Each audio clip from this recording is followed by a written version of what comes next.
வள்ளி, அது உங்க 2 பேருக்கும் இன்னைக்கு ராத்திரி அங்கதான் விருந்துன்னு அத்தை சொல்ல சொன்னாங்க. என்ன அவசரம், அதுக்குள்ள வீட்டுக்கு வந்து வராதுமா? என்ன சொல்லுங்க.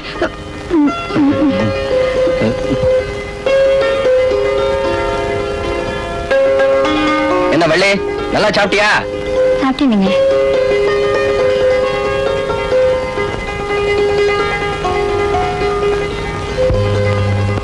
அப்புறம் நீ ஏன்டா நிக்கிற? போயேண்டா. இங்கா உன் வீட்டுக்காரங்க கல்யாணமான மறுநாளே மெட்ராஸ் போனவரு. இது வரைக்கும் ஆளையே காணும்.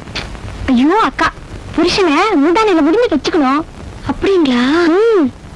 அது எப்படின்னு சொல்லி கொடுங்க. அவர் ஊர்ல வந்த உடனே நல்லா முந்தானையில முடிச்சு வச்சுக்கிறேன். கொடுத்தேன்னா நூத்து கலை மாதிரி பேசுறா. இவளுக்கே நேற்றுக்குதான் கல்யாணமா இருக்குது.